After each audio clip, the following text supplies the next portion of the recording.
ਵਾਹਿਗੁਰੂ ਜੀ ਕਾ ਖਾਲਸਾ ਵਾਹਿਗੁਰੂ ਜੀ ਕੀ ਫਤਿਹ। ਅੱਜ ਜਿਹੜੀ ਅਸੀਂ ਵਿਚਾਰ ਕਰਨ ਜਾ ਰਹੇ ਹਾਂ, ਇੱਕ ਨਵਾਂ ਸਬਜੈਕਟ, ਨਵਾਂ ਗ੍ਰੰਥ ਸ਼ੁਰੂ ਕਰਨ ਜਾ ਰਹੇ ਹਾਂ। ਇਹ ਗ੍ਰੰਥ ਹੈ ਪ੍ਰਾਚੀਨ ਪੰਥ ਪ੍ਰਕਾਸ਼। ਅੱਜ ਕੱਲ੍ਹ ਇਸ ਗ੍ਰੰਥ ਦੀ ਬਹੁਤ ਚਰਚਾ ਹੈ।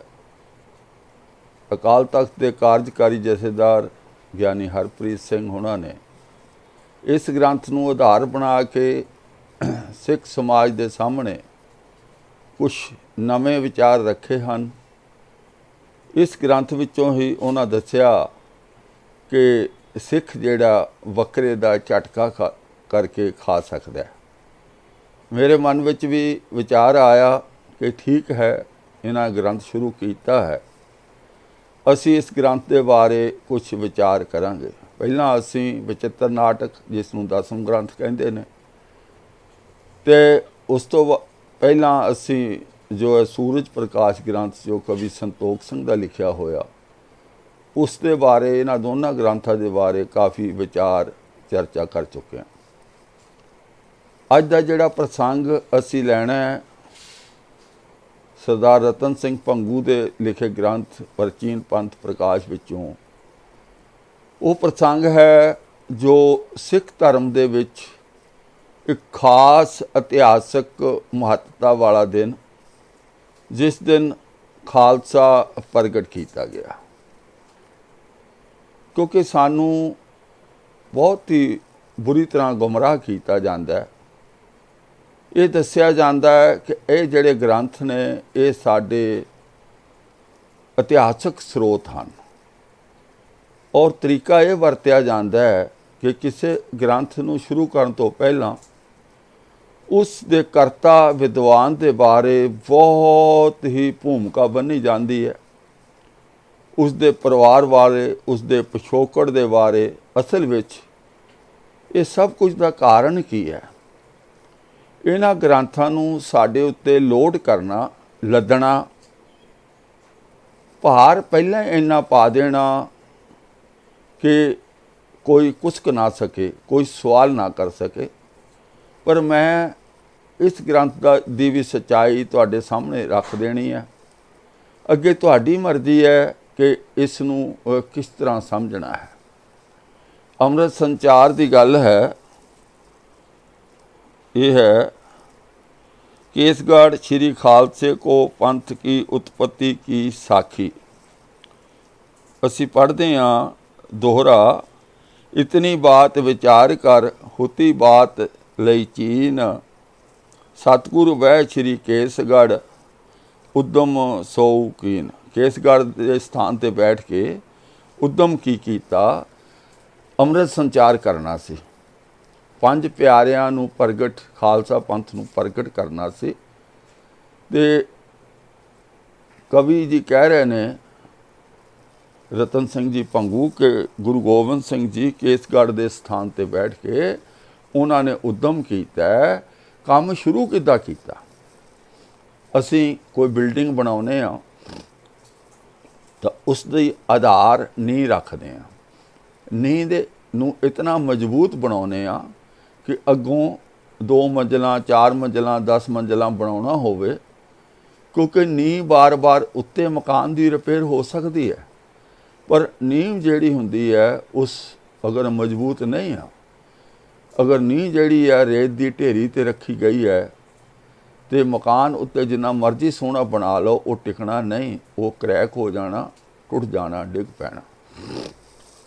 ਖਾਲਸਾ ਪੰਥ ਦਾ ਜਿਹੜਾ ਆਧਾਰ ਹੈ, ਜੋ ਅੰਮ੍ਰਿਤ ਸੰਸਕਾਰ ਖੰਡੇ ਦੀ ਪੌਲ ਕਹਿੰਦੇ ਨੇ, ਉਹ ਜਿਹੜਾ ਇਤਿਹਾਸਕ ਦਿਹਾੜਾ, ਉਸ ਦੇ ਬਾਰੇ ਗੁਰੂ ਸਾਹਿਬ ਗੁਰੂ ਗੋਬਿੰਦ ਸਿੰਘ ਜੀ ਕੇਸਗੜ੍ਹ ਬੈਠ ਕੇ ਉਹਨਾਂ ਉਦਮ ਕੀਤਾ।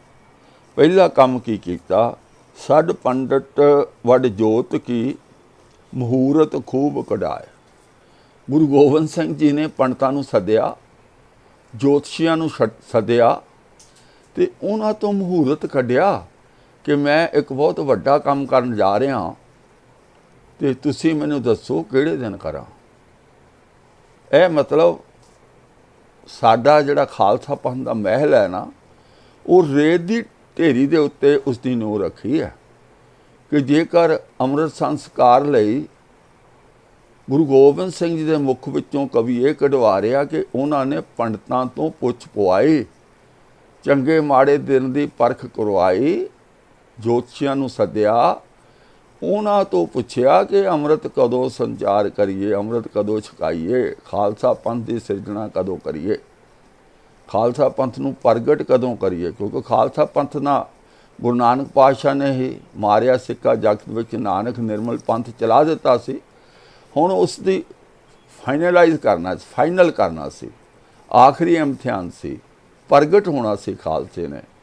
ਤੇ ਉਹਦੇ ਲਈ ਇਹ ਰਤਨ ਸਿੰਘ ਭੰਗੂ ਜੀ ਕਹਿ ਰਹੇ ਨੇ ਕਿ ਗੁਰੂ ਗੋਬਿੰਦ ਸਿੰਘ ਜੀ ਨੇ ਜੋਤਸ਼ੀਆਂ ਨੂੰ ਸੱਦਿਆ, ਪੰਡਤਾਂ ਨੂੰ ਸੱਦਿਆ ਕਿ ਮੈਨੂੰ ਦਿਨ ਦੱਸੋ, ਮੈਂ ਕਿਹੜੇ ਦਿਨ ਇਹ ਕੰਮ ਕਰਾਂ। ਹੁਣ ਕਹਿੰਦੇ ਸਿੱਖ ਪੰਥ ਨਿਰਾਲਾ, ਖਾਲਸਾ ਪੰਥ ਨਿਰਾਲਾ, ਇਹ ਕਿਸੇ ਚੰਗੇ ਮਾੜੇ ਦਿਨ ਦੀ ਮਤਲਬ ਵਿਚਾਰ ਨਹੀਂ ਕਰਦਾ। ਇਹਦੇ ਲਈ ਸਾਰੇ ਦਿਨ ਬਰਾਬਰ ਨੇ, ਸਾਰਾ ਸਮਾਂ ਬਰਾਬਰ ਹੈ। ਪਰ ਇੱਥੇ ਤਾਂ ਗ੍ਰੰਥ ਦਾ ਕਰਤਾ ਕਹਿ ਰਿਹਾ ਕਿ ਗੁਰੂ ਸਾਹਿਬ ਨੇ ਪੰਡਤ ਨੂੰ ਸੱਦਿਆ, ਜੋਤਸ਼ੀਆਂ ਨੂੰ ਸੱਦਿਆ। ਚਲੋ ਅੱਗੇ ਚੱਲਦੇ ਹਾਂ। ਕਿ ਇਹ ਭੁਜੰਗੀ ਛਾਂਟ ਪੰਜੇ ਜਾਤ ਗਿਣਾਏ, 5 ਭੁਜੰਗੀ ਸਿੰਘਾਂ ਨੂੰ ਲਿਖਿਆ ਵੀ ਛਾਂਟੇ ਉਹਨਾਂ ਨੇ ਅਲੱਗ-ਅਲੱਗ ਜਾਤਾਂ ਤੋਂ। 5 ਭੁਜੰਗੀ ਲਏ ਉਠਾਏ, ਚਾਰੇ ਵਰਨ ਇੱਕ ਕੀਏ ਭਰਾਏ। ਪ੍ਰਥਮ ਦਇਆ ਸਿੰਘ ਸੋਫਤੀ ਜਾਤ, ਦਇਆ ਸਿੰਘ ਉਹਦੀ ਜਾਤ ਸੋਫਤੀ, ਗੋਤ ਲਿਖਿਆ ਉਹਦਾ। ਵਸਤ ਲਾਹੌਰ ਹੁਤੇ ਵਖਿਆਤ, ਉਹ ਲਾਹੌਰ ਦਾ ਰਹਿਣ ਵਾਲਾ ਸੀ, ਲਹੂ ਦੇ ਦੇਸ਼ ਦਾ, ਲਹੂ ਦੇ ਸ਼ਹਿਰ ਦਾ। ਦੂਜੇ ਧਰਮ ਸਿੰਘ ਹਸਤਨਾਪੁਰ ਵਾਸੀ, ਦੂਜਾ ਜਿਹੜਾ ਸਿੱਖ ਸੀ ਉਹ ਧਰਮ ਸਿੰਘ ਹਸਤਨਾਪੁਰ ਦਿੱਲੀ ਦਾ ਵਾਸੀ। ਹੁਤੋ ਜੱਟ ਸ਼ਿਵ ਜਟੋਂ ਪ੍ਰਕਾਸ਼ੀ, ਇਹ ਵੀ ਦੱਸ ਰਿਹਾ ਕਵੀ ਸਾਹਿਬ ਕਿ ਉਹ ਜੱਟ ਕਿਉਂ ਪਿਆ ਨਾ, ਉਹ ਸ਼ਿਵ ਜੀ ਦੀਆਂ ਜਟਾਂ ਵਿੱਚੋਂ ਪੈਦਾ ਹੋਇਆ, ਜੱਟ ਬਰਾਦਰੀ। ਲਓ ਜੀ, ਇਹ ਸਭ ਨੋਟ ਕਰੀ ਜਾਓ। ਤੀਜੋ ਹੁਕਮ ਸਿੰਘ ਦੁਆਰਕਾ ਜਾਇਓ, ਉਹ ਦੁਆਰਕਾ ਦਾ ਰਹਿਣ ਵਾਲਾ ਸੀ ਹੁਕਮ ਸਿੰਘ। ਨਾਮਦੇਵ ਅਵਤਾਰ ਸੁ ਆਇਓ, ਉਹ ਨਾਮਦੇਵ ਦਾ ਅਵਤਾਰ ਸੀ। ਦੇਖੀ ਜਾਓ ਕਿਵੇਂ ਚਲਿੱਤਰ ਸਿੱਖ ਪੰਥ ਦੀ ਨਿਊ ਕਿਵੇਂ ਰੇਤ ਦੇ ਢੇਰ ਉੱਤੇ ਰੱਖੀ ਜਾ ਰਹੀ ਹੈ। ਇਹ ਸਾਡੇ ਮਹਾਨ ਜਿਹੜੇ ਸਾਡੇ ਇਤਿਹਾਸਕ ਸੋਮੇ ਨੇ, ਇਹ ਨਾਮਦੇਵ ਦਾ ਅਵਤਾਰ, ਕਿਉਂਕਿ ਸ਼ਿੰਬਾ ਸੀ, ਨਾਮਦੇਵ ਵੀ ਸ਼ਿੰਬਾ ਸੀ, ਉਹਦਾ ਅਵਤਾਰ ਬਣਾ ਦਿੱਤਾ। ਚੌਥੇ ਨਾਈ ਸਾਹਿਬ ਸਿੰਘ ਜੋ, ਚੌਥਾ ਜਿਹੜਾ ਸਿੱਖ ਸੀ ਉਹ ਨਾਈ ਬਰਾਦਰੀ ਵਿੱਚੋਂ ਸੀ, ਸਾਹਿਬ ਸਿੰਘ। ਸੈਣ ਭਗਤ ਜੈ ਰਹਤੇ ਸੋ, ਉਹ ਸੈਣ ਭਗਤ ਦਾ ਅਵਤਾਰ ਉਹਦੀ ਕੁਲ ਵਿੱਚੋਂ। ਵਾਹ, ਕਿਉਂਕਿ ਇਤਿਹਾਸ ਵਰਣਨ ਕਰ ਰਹੇ ਨਾ। ਪੰਚਮ ਹਿੰਮਤ ਸਿੰਘ ਝੀਵਰ ਕਹੀਏ, ਪੰਜਵਾਂ ਜਿਹੜਾ ਉਹ ਝੀਵਰ ਸੀ, ਉਹਦਾ ਨਾਂ ਹਿੰਮਤ ਰਾਏ ਸੀ ਤੇ ਹਿੰਮਤ ਸਿੰਘ ਬਣਾਇਆ ਉਸ ਨੂੰ ਕਹੀਏ। 5 ਭੁਜੰਗੀ 5 ਜਾਤ ਲਈਏ, ਪੌਲ ਖੰਡੇ ਤਿਆਰ ਕਰਵਾਈ, ਜਲ ਮਦ ਆਨ ਮਠਾਈ ਪਾਈ। ਜਲ ਦੇ ਵਿੱਚ ਪੌਲ ਤਿਆਰ ਕਰਕੇ ਮਠਿਆਈ ਮਤਲਬ ਮਿੱਠਾ ਪਾਇਆ। ਹੁਣ ਇੱਥੇ ਜਿਹੜਾ ਦੇਖੋ, ਸਾਨੂੰ ਇੱਕ ਪਾਸੇ ਮਾਰ ਨਹੀਂ ਪਈ, ਸਾਨੂੰ ਚੌਤਰਫੀ ਮਾਰ ਹੈ। ਪਹਿਲਾਂ ਤਾਂ ਲਿਖਾਰੀ ਲਿਖਣ ਵਾਲੇ ਨੇ ਬੇਈਮਾਨੀ ਕਿ ਪੰਡਤਾਂ ਤੋਂ ਮਹੂਰਤ ਕਢਾ ਕੇ ਲਿਖਿਆ, ਫਿਰ ਅਲੱਗ-ਅਲੱਗ ਅਵਤਾਰ ਬਣਾਤੇ। ਕੋਈ ਲਹੂ ਦੀ ਵੰਸ਼ ਵਿੱਚੋਂ ਲਹੂ ਦਾ ਹਿੱਸਾ ਬਣਾ ਦਿੱਤਾ, ਕੋਈ ਭਗਤ ਸੈਣ ਦੀ ਬਰਾਦਰੀ ਵਿੱਚੋਂ ਉਹਦਾ ਅਵਤਾਰ ਬਣਾ ਦਿੱਤਾ, ਔਰ ਕਿਸੇ ਨੂੰ ਸ਼ਿਵ ਦੀਆਂ ਜਟਾਂ ਵਿੱਚੋਂ ਪੈਦਾ ਹੋਣ ਵਾਲਾ ਜੱਟ ਬਣਾ ਦਿੱਤਾ। ਭਾਵ ਪੂਰੀ ਤਰ੍ਹਾਂ ਸਾਨੂੰ ਜਕੜ ਲਿਆ ਪੁਰਾਣੇ ਇਤਿਹਾਸ ਦੇ ਵਿੱਚ, ਔਰ ਸਾਨੂੰ ਉਹਨਾਂ ਦਾ ਅਵਤਾਰ ਬਣਾ ਦਿੱਤਾ। ਅੱਗੇ ਕਿਹੜਾ ਗੱਲ ਕੀਤੀ ਹੈ ਕਿ ਮਠਾਈ ਪਾਈ, ਇਹਦੇ ਵਿੱਚ ਕਿਸੇ ਦਾ ਨਾਂ ਨਹੀਂ ਲਿਖਿਆ ਹੋਇਆ, ਪਰ ਵਾਟਾ ਧਰਿਆ ਸੀ ਜਲ ਵਿੱਚ, ਮਾਤਾ ਜੀ ਸਾਹਿਬ ਦੇਵਾ ਜੀ ਨੇ ਮਠਾਈ ਮਿੱਠਾ, ਉਹਨਾਂ ਨੇ ਪਤਾਸਿਆਂ ਦੀ ਝੋਲੀ ਲਿਆ ਕੇ ਵਿੱਚ ਪਾਈ। ਇਹ ਜਿਹੜੇ ਅਰਥ ਕਰਨ ਵਾਲੇ ਇਹ ਸਿਰੇ ਦੀ ਗੱਲ ਕਰਦੇ ਨੇ, ਜਿਹੜੀ ਨਹੀਂ ਲਿਖੀ ਹੋਈ ਉਹ ਵੀ ਕਰਦੇ ਨੇ। ਇਹ ਅਰਥ ਕਿਹਨ ਕੀਤੇ ਨੇ? ਬਾਬਾ ਸੰਤਾ ਸਿੰਘ ਜੀ, ਨਿਹੰਗ ਸਿੰਘਾਂ ਦਾ ਜਥੇਦਾਰ, ਜਿਹੜਾ ਜਿਨ 84 ਵਿੱਚ ਅਕਾਲ ਤਖਤ ਬਣਾਇਆ ਸੀ, ਇੰਦਰਾ ਗਾਂਧੀ ਦੇ ਕਹਿਣ 'ਤੇ ਇਹ ਉਹ ਅਰਥ ਕਰ ਰਹੇ ਨੇ। ਇਹ ਸਾਡੇ ਕਰਤਾ ਧਰਤਾ ਨੇ ਧਰਮ ਦੇ ਭਾਈ, ਠੀਕ ਹੈ। ਔਰ ਇੱਥੇ ਮਾਤਾ ਸਾਹਿਬ ਦੇਵਾ ਨੂੰ ਜ਼ਬਰਦਸਤੀ ਜੋੜ ਦਿੱਤਾ ਗਿਆ। ਤੇ ਮਦ ਰਾਖੀ ਕਰਦ ਗਡਾਏ। ਹੁਣ ਸੁਣੋ, ਪਹਿਲਾਂ ਖੰਡੇ ਦੇ ਅੰਮ੍ਰਿਤ ਦੀ ਗੱਲ ਹੋ ਰਹੀ ਹੈ, ਹੁਣ ਗੱਲ ਹੋ ਰਹੀ ਹੈ ਕਰਦ। ਕਰਦ ਅਸੀਂ ਅੱਗੇ ਵਿਚਾਰ ਕਰਾਂਗੇ। ਕਰਦ ਦੇਵੀ ਨੇ ਦਿੱਤੀ ਸੀ। ਜਦੋਂ ਗੁਰੂ ਗੋਬਿੰਦ ਸਿੰਘ ਨੇ ਦੇਵੀ ਨੂੰ ਪ੍ਰਗਟ ਕੀਤਾ ਨਾ, ਉਦੋਂ ਉਹਨੇ ਕਰਦ ਦਿੱਤੀ ਸੀ। ਉਹਦੇ ਲੰਕੜੀਆਂ ਨੇ ਆਪਣਾ ਕਸ਼ਹਿਰਾ ਦਿੱਤਾ ਸੀ। ਉਹ ਕਰਦ ਦਿੱਤੀ ਸੀ ਖਾਲਸਾ ਪੰਥ ਸਿਰਜਣਾ ਕਰਨ ਲਈ। ਉਹ ਕਰਦ ਦੇ ਨਾਲ ਤੇ ਮਦ ਰਾਖੀ ਕਰਦ ਗਡਾਏ, ਸਤਿਗੁਰ ਰਾਖੀ ਕਰਦ ਧਾਰ ਜਾ ਗਾਏ। ਦੋਹਰਾ। ਸ਼੍ਰੀ ਸਤਿਗੁਰ ਸਤਨਾਮ ਕਹਿਓ, ਕਰਤਾ ਪੁਰਖ ਉਚਾਰ, ਅਕਾਲ ਅਕਾਲ ਜਾਪ ਕਰ, ਤੋਰੀ ਕਿਰਪਾ ਨਿਜ ਧਾਰ। ਚੌਪਈ। ਪ੍ਰਥਮ ਭਗਉਤੀ ਵਾਰਜੂ ਪੜੋ, ਪ੍ਰਥਮ ਭਗਉਤੀ ਵਾਰਜੂ ਪੌੜੀ। ਜਿਹੜੀ ਭਗਉਤੀ ਦੀ ਵਾਰ ਦੀ ਪੌੜੀ ਹੈ, ਜਿਹੜੀ ਅਰਦਾਸ ਵਿੱਚ ਪੜ੍ਹਦੇ ਆ 9ਵੇਂ ਪਾਤਸ਼ਾਹ ਤੱਕ, ਉਸ ਦਾ ਪਾਠ ਕੀਤਾ। ਔਰ ਇਹ ਵੀ ਕਹਿ ਰਹੇ ਨੇ ਪੜ੍ਹ ਪ੍ਰਥਮੇ ਆਪ ਸਤਿਗੁਰ ਜੋੜੀ। ਉਸੇ ਵੇਲੇ ਗੁਰੂ ਸਾਹਿਬ ਨੇ ਉਸ ਦਾ ਉਚਾਰਨ ਕੀਤਾ ਸੀ, ਉਦੋਂ ਪਹਿਲਾਂ ਉਹ ਨਹੀਂ ਸੀ। ਅਸੀਂ ਅੱਜ ਜਿਹੜਾ ਅੰਮ੍ਰਿਤ ਸੰਸਕਾਰ ਹੁੰਦਾ ਹੈ, ਅੰਮ੍ਰਿਤ ਸੰਚਾਰ ਕਰਦੇ ਹਾਂ, ਉਹਦੇ ਵਿੱਚ 5 ਬਾਣੀਆਂ ਪੜ੍ਹੀਆਂ ਜਾਂਦੀਆਂ, ਪਰ ਇਹਨਾਂ ਨੂੰ ਇਤਿਹਾਸਕ ਸਰੋਤ ਕਹਿੰਦੇ ਆ। ਉਹਦੇ ਵਿੱਚ ਕਿਹੜੀਆਂ ਬਾਣੀਆਂ ਦਾ ਜ਼ਿਕਰ ਹੈ ਉਹ ਅਸੀਂ ਅੱਜ ਜਾਣਾਂਗੇ। ਉਹਦੇ ਵਿੱਚ ਪਹਿਲੀ ਬਾਣੀ ਜਿਹੜੀ ਆ ਉਹ ਦੁਰਗਾ ਕੀ ਵਾਰ, ਭਗਉਤੀ ਕੀ ਵਾਰ ਪੜ੍ਹੀ ਗੁਰੂ ਗੋਬਿੰਦ ਸਿੰਘ ਜੀ ਨੇ। ਉਦੋਂ ਬਾਅਦ 'ਚ ਬੌਰ ਸਵਈਓ 32 ਉਚਾਰੇ, ਫਿਰ 32 ਸਵਈਆਂ ਦਾ ਉਚਾਰਨ ਕੀਤਾ। ਸ਼੍ਰੀ ਸਤਿਗੁਰ ਸ਼੍ਰੀ ਮੁਖੋਂ ਸਵਾਰੇ, ਆਪਣੇ ਮੁਖ ਦੇ ਵਿੱਚੋਂ ਉਚਾਰਨ ਕੀਤਾ।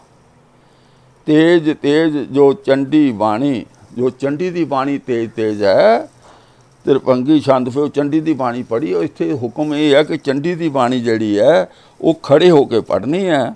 ਇਹ ਚੰਡੀ ਦੀ ਬਾਣੀ ਦੇ ਅੱਗੇ ਜ਼ਿਕਰ ਕੀਤਾ ਹੋਇਆ। ਸ਼੍ਰੀ ਵਾਹਿਗੁਰੂ ਗੁਰ ਫਤਿਹ ਬੁਲਾਈ, ਪੁੰਨ ਪੰਜ ਪੰਜ ਸੀਸ। ਫਿਰ ਉਹ 5 ਜਿਹੜੇ ਚੂਲੇ ਆ ਸੀਸ ਵਿੱਚ ਪਾਏ, 5 ਅੱਖਾਂ ਵਿੱਚ ਪਾਏ, 5 ਪਲਾਏ। ਇਹ ਸਾਰਾ ਵਰਣਨ ਕੀਤਾ ਹੈ। ਤੇ ਸਾਰਿਆਂ ਨੂੰ 4 ਵਰਨਾਂ ਨੂੰ ਇੱਕ ਜਗ੍ਹਾ ਉਹਨਾਂ ਨੇ ਕਰ ਦਿੱਤਾ ਕਿ 4 ਵਰਨ ਜਿਹੜੇ ਆ ਉਹ ਇਕੱਠੇ ਹੋ ਗਏ। ਅੱਗੇ ਕਵੀ ਲਿਖਦੇ ਨੇ, ਗੁਰਬਾਣੀ ਪੜ੍ਹਨ ਦਾ ਉਪਦੇਸ਼ ਕਰਦੇ ਨੇ। ਅੱਗੇ ਲਿਖਦੇ ਨੇ ਕਿ ਜਪ ਜਾਪ ਦੋਏ ਵੇਲੇ ਜਪਾਇਓ, ਸਵੇਰੇ ਤੇ ਸ਼ਾਮ ਜਪਜੀ ਸਾਹਿਬ ਤੇ ਜਾਪ ਸਾਹਿਬ ਪੜ੍ਹਨਾ। ਅੰਮ੍ਰਿਤ ਤਿਆਰ ਕਰਨ ਵੇਲੇ ਸਿਰਫ ਭਗਉਤੀ ਦੀ ਪੌੜੀ, ਭਗਉਤੀ ਦੀ ਵਾਰ ਪੜ੍ਹੀ ਹੈ,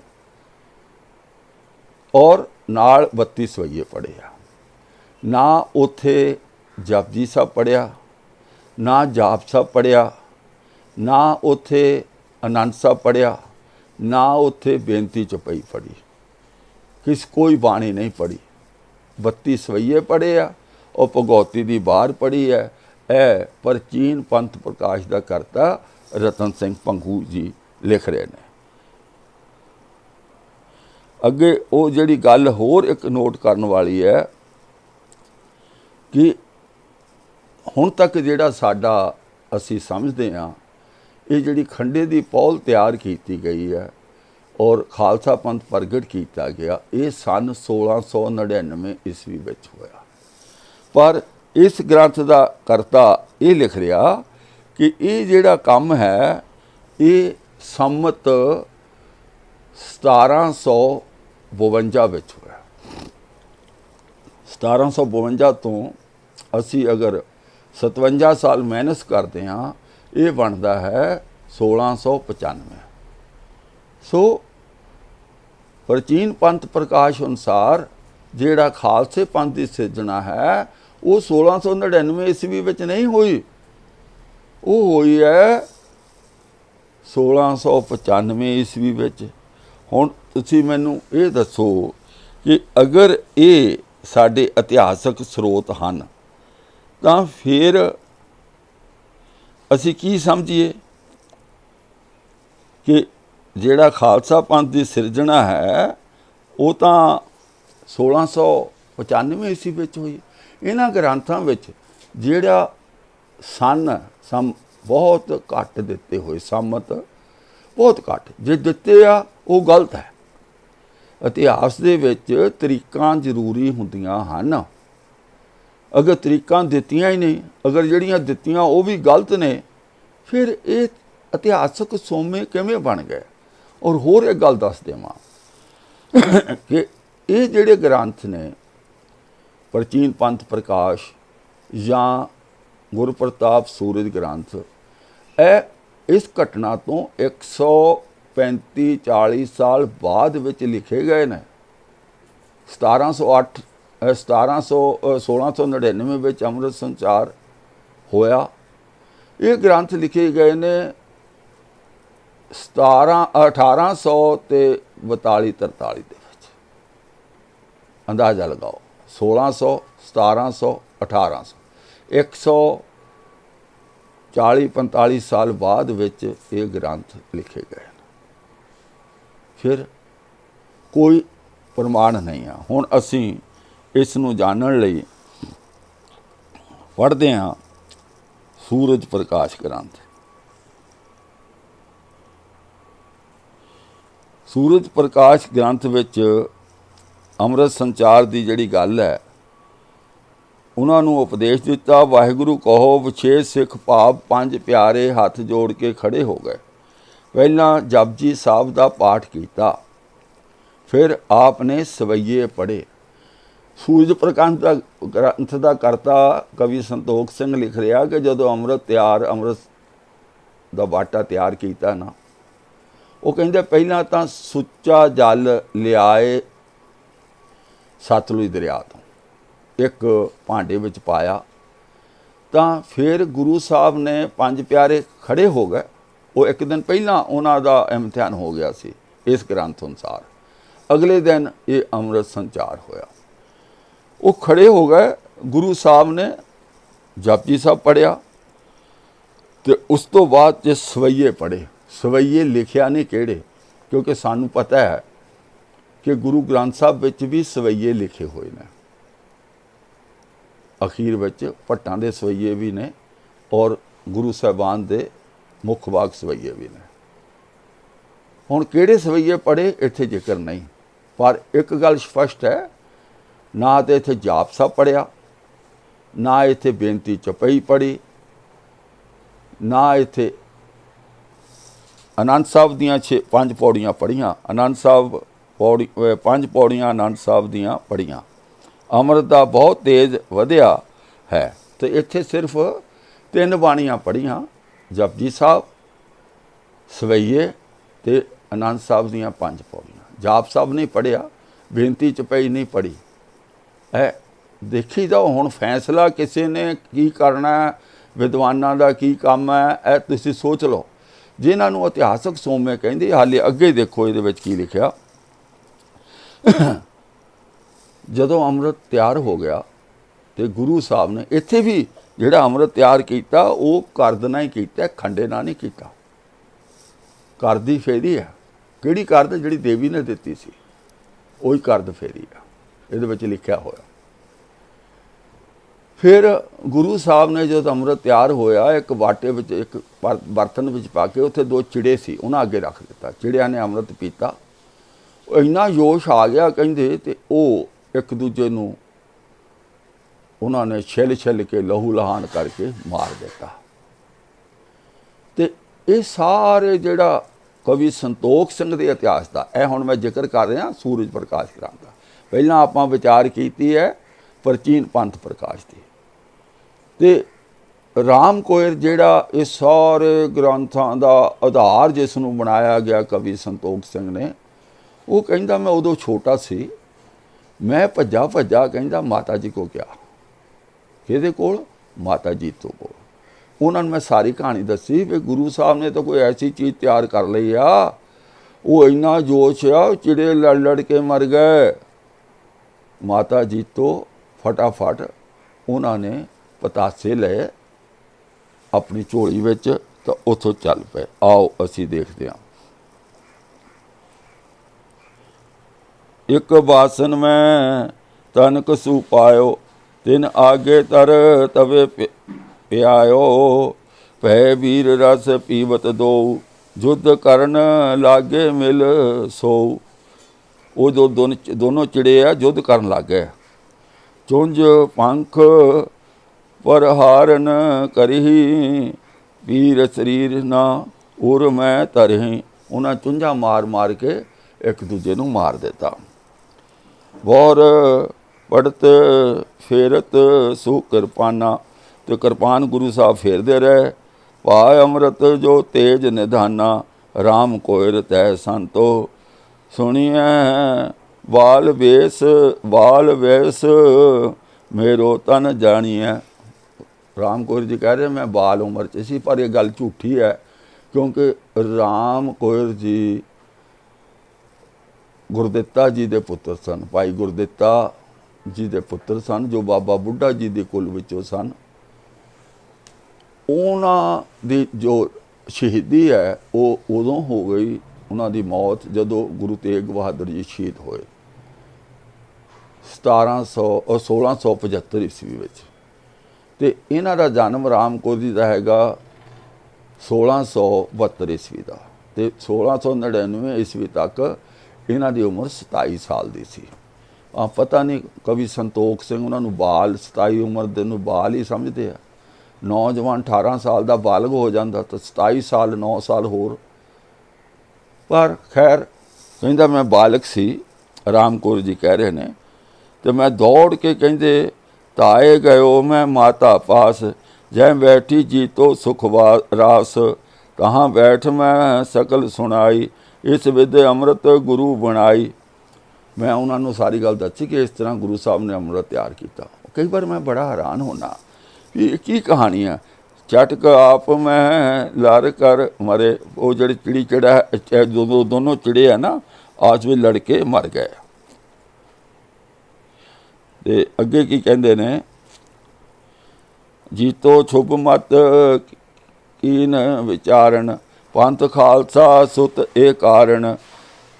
पहुँचन बने कंत के पास, एव विचार वो लीने पतासे। और माता जी तो सोचा भी हुण खालसा पंथ की सिरजना कर रहे हैं, तो मेरा उत्थे पहुँचना बनता है। तो उन्होंने कुछ पतासे अपने कोल ले।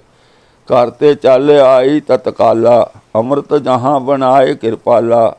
पत को रुख लख जल में पाए, पति का रुख देख के उन्हें जल दे विच पतासे पा देते। श्री सतगुर अवलोक अलाए, गुरु साहब ने बचन किया, भलो पयो तू चल कर आई। नीर विखे पाई मधुराई, मिठा पाता। नातर पंथ होत बड़ क्रूरा, तेज क्रोध कलहा कर पूरा। नहीं तो पंथ बहुत क्रूर होना सी, और इन्ना तेज सीगा ते आपस में लड़ लड़ के मर जाना सी। हुण तुसीं मिठा पा दिता, तो ये नाल हुण जिहड़ी है वो मिठा पाया है, इस करके आपस में प्यार रहेगा। इस्त्री पुरुष दोहां तो संतान पैदा होंदी है, ये प्रगट है ते सारा जग जानदा है। होन खालसा संतत काला, खालसा रूप औलाद होण वेले तू चल के आई हाँ, विशाल भला होया है। इस तरह कह के अपने 5 प्यारे अगे खड़े होए वेखे। सो आ गल है कि इहदे विच जिहड़े नुकते नोट करन वाले आ कि असी अपने सतगुर नूं अभुੱਲ कहने आ। पर यह ग्रंथ दा लिखारी की कह रहा कि सतगुर तो ऐ प्रैक्टिकल कर रहे थे, जिदा लैबोरेटरी दे विच असी कोई प्रयोग कर रहे हैं, नवा कोई खोज कर रहे हैं। कोई ऐसा मिक्सचर तैयार हो गया जिहड़ा अमृत की जगह जहर बन गया। जे राम कौर इस कहानी अनुसार भज के माता जीतो दे कोल ना जाते तो की होना सी। अगर वो बनया होया अमृत चिड़े चिड़ी नूं ना पलाउंदे, चिड़िया 2 चिड़िया नूं ना पलाउंदे, टेस्ट ना होंदा, फिर की बनता। मतलब 2 चिड़िया नूं अपनी जान अजाई गवाउणी पई। मतलब गुरु गोबिंद सिंह ने चिड़िया नूं मार के वो टेस्ट किया। मतलब वो श्योर नहीं सी कि जो उन्हें बनाया वो ठीक है या गलत है। मतलब गुरु मतलब पूर्ण नहीं सी इस कहानी अनुसार कि गुरु ਨੂੰ समझ नहीं सी, गुरु अपने आप 'ਚ क्लीयर नहीं सी कि जो मैं काम कर रहा वो सही है या गलत है। इसलिए उन चिड़िया ਨੂੰ पा के टेस्ट किया और फेल हो गए। ये तो अमृत की जगह जहर बन गया, क्योंकि जहर आपे ही है। जिहड़ी चीज़ ने तुहाडा नुकसान करना, तुहानू मारने ते कर देना, वो जहर ही हो गया ना। और राम कौर इत्थे मेन हीरो हो गया। विजयन सभा फटाफट जाके माता जीतो नू दस्या। एक नुकता ये दूजा नुकता ये कि भई पतासे माता जीतो ने पाए इस इतिहास अनुसार। फिर खालसे की माता सहबदेवा किवें हो गई, किहड़े इतिहास अनुसार? ना तो सहबदेवा का नाम लिखिया प्राचीन पंथ प्रकाश च, ना माता सहबदेवा का नाम लिखिया सूरज प्रकाश ग्रंथ विच। भई वो कदों किवें किसने किहड़े आधार ते? क्योंकि अज जदों अमृत संचार हुंदा है उदों ये पहली गल तां 5 बाणियां दा पाठ किया जाता। जपजी साहब, जाप साहब, त्रै प्रसाद सवैये, कवि उवाच बेनती चौपाई, आनंद साहब। इन्हां दोनों ग्रंथां विच जाप साहब का जिक्र नहीं, जाप साहब का कोई जिक्र नहीं, कवि उवाच बेनती चौपाई का कोई जिक्र नहीं। एक दे विच आनंद साहब दीयां 5 पौड़ियां का जिक्र है, दूजे विच कोई जिक्र नहीं। हुण भई जे ये साडे इतिहासक स्रोत है, इन्हां इतिहासक स्रोतां नूं गलत किवें सिद्ध करांगे, किवें रद्द करांगे? जे बकरे झटकाउण के मांस खाण वाली गल असीं मन रहे हैं तो फिर बाकियां गल्लां नूं रद्द किदां करांगे? फिर ये फैसला कदां किवें करोगे कि प्राचीन पंथ प्रकाश का करता तो कह रहा कि जोड़ा अमृत संचार का जोड़ा इतिहासक कारज होया ये होया 1752 संमत दे विच, भाव 1695 ईस्वी नूं, ते आम प्रचलित है 1699 ईस्वी। इसका फैसला कौन करेगा? सब तो वड्डी गल भी सजाउणा सी खालसा, ये निर्मल निराला पंथ प्रगट करना सी और पंडित जी तो जोतिष लवाया, वो तो पुछ पवाई, चंगे माड़े दिन की परख कराई। फिर भाई पहले सिस्टम विच की खराबी सी? जो हिंदुस्तान में चल रहा सी, जो हिंदू धर्म चल रहा सी, जेकर देवी की करद नाल ही अमृत तैयार करना सी, लंकुड़िए का कशहरा देना सी ककारां दे विच, ते फिर यार पहला की प्रॉब्लम सी? देवी की उस्तत तो हिंदुस्तान च पहला भी हुंदी सी, उही काम हुण कर रहे हो। फिर खालसा निर्मल निराला पंथ किवें बन गया? यह तुहानूं सारा स्पष्ट कर दिता है। अगों पई तुहाडी सारियां दी मर्जी है कि जे तां इन्हां ग्रंथां नूं अपने इतिहासक सोमे मनना, फिर हर काम तो पहलां पंडित जी तो पुछना पवा लिया करो, पंडित जी तो जोतिष लवा लिया करो। तुहानूं फिर होर कोई तरीका अपनाउण दी लोड़ नहीं, क्योंकि जो साडा गुरु अमृत संचार लई पंडित जी तो पुछना पवा रहा, तो फिर असी तो उहदे सिख हां ना।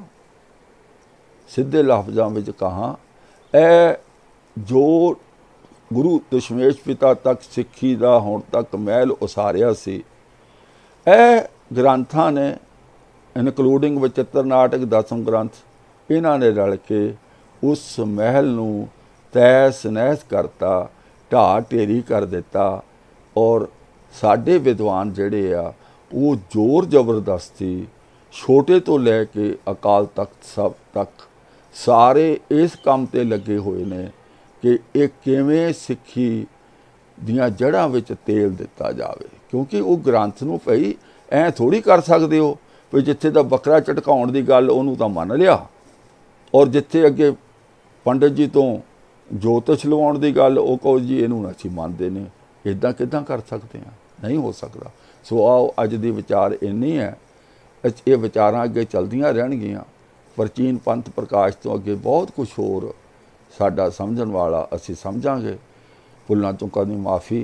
जो बेनती वार वार करदा कि भाई अगर तुहानूं ये खोज चंगी लगदी है तां मेरे चैनल नूं सबसक्राइब करो, वीडियो नूं ਲਾਈਕ ਕਰੋ, ਸਾਂਝਾ ਕਰੋ ਤੇ ਘੰਟੀ ਵੀ ਦਬਾ ਦਿਓ ਤਾਂ ਕਿ ਜਦੋਂ ਮੈਂ ਕੋਈ ਵੀਡੀਓ ਬਣਾਵਾਂ ਤੁਹਾਡੇ ਕੋਲ ਪੁੱਜ ਆਵੇ। ਵਾਹਿਗੁਰੂ ਜੀ ਕਾ ਖਾਲਸਾ, ਵਾਹਿਗੁਰੂ ਜੀ ਕੀ ਫਤਿਹ।